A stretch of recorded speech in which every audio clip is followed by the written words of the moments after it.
All right, now we took a list, we've looked through it and used conditionals to make decision for each item. So that's a high level programming skill. Now lists are perfect for ordered items like guest lists. So we get items by their positions like index 0, index 1, 2, and so on and so on. But what if the order doesn't matter?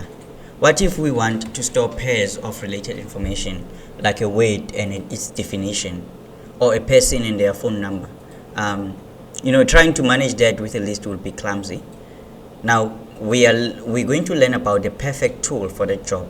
If a list is a numbered shelf, then this new tool is a filing cabinet. So welcome to the world of dictionaries. Now before we do that, first I'm gonna just cd back to the root. Sorry, cd like that, cd dot dot, and then we will add a new directory, dictionary,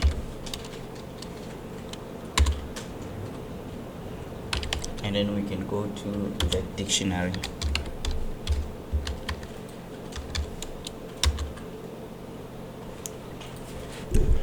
Now, what is a dictionary? A dictionary in Python doesn't store items in a numbered order. Instead, it stores information in the key value pairs. So think of a real dictionary. You don't look for the 500th word. You look for the word itself, which is the key.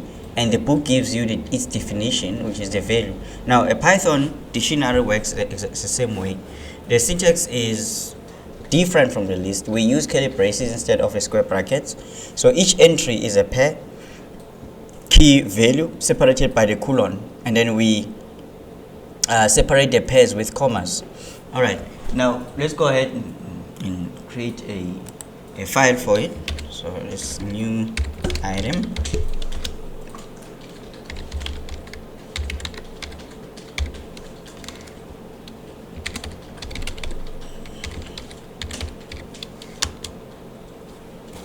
And let's go ahead and do that.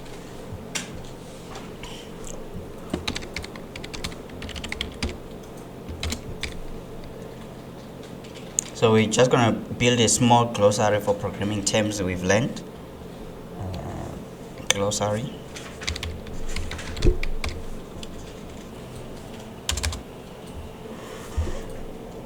Now the keys bag, list, loop must be unique. The values can be anything that you want: string, numbers, booleans, even other lists as well. Now, when it comes to accessing a value, you don't use a number index, you use the key inside of the bracket. For example, we can say definition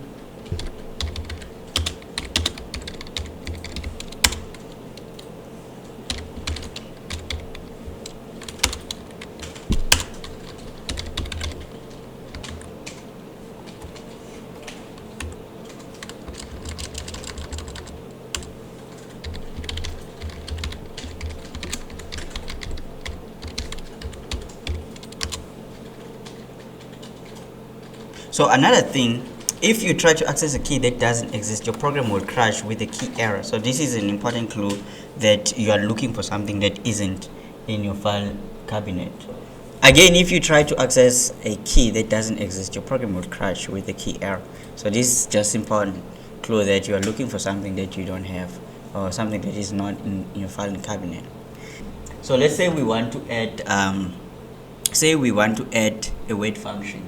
So what we can do, we can say programming glossary, then we can just add a new wait function, and we can also add its definition. Now then we can just print programming glossary, and then let's run it again. Then we can see the new definition or the new entry. So you can also edit you can edit an existing entry. So the syntax is the same. If the key already exists, Python just updates the value associated with it. You can also start with empty dictionary and then build it up from scratch. All right. For example, I can have something like a student,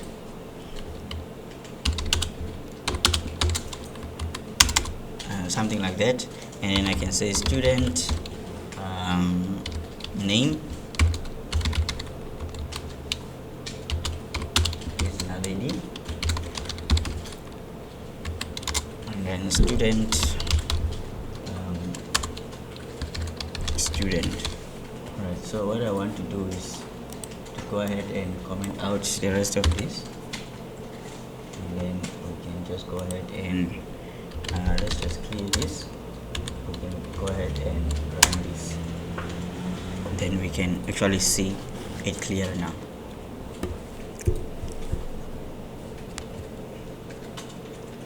Now you can also use a for loop. A for loop is a great way to go through every file in your cabinet. So if you loop through a dictionary directly, Python will give you the keys. All right. So let me just comment in these ones. Actually, maybe not the print, but let's just comment out this one, and then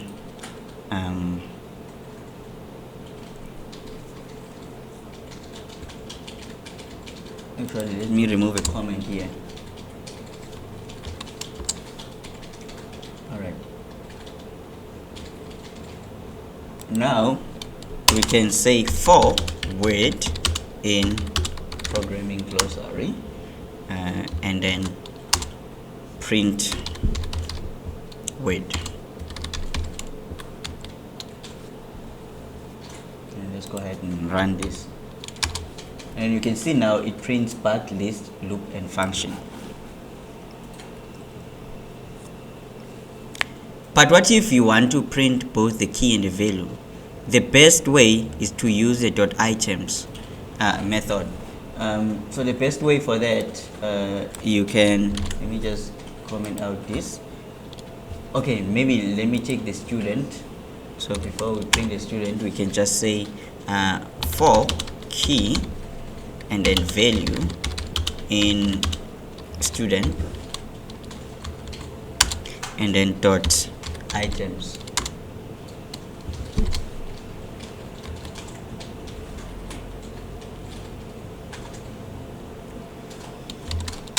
And then we can say print, let's just, so we can say or let's just do it in programming glossary. I think it's much easier that way. So programming glossary dot items. So here we can just say word, and then we print definition,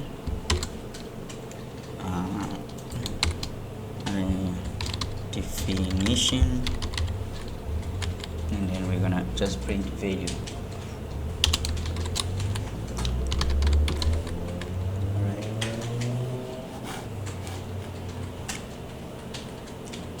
So let's go ahead and run this, and we can see now something like word, bug, and then definition. Maybe we can just put something like this, and then definition, word, list, definition, and so on. Now for each trip through the loop, the dot items method gives us both the key and the value, which can capture into temporary variables. So this is incredibly useful. So now dictionaries are a huge part of Python, so they might feel a bit different from the list at first, but once you get used to them, you'll find yourself using them everywhere. Now next time we're going to learn how to organize our code into neat reusable packages called functions.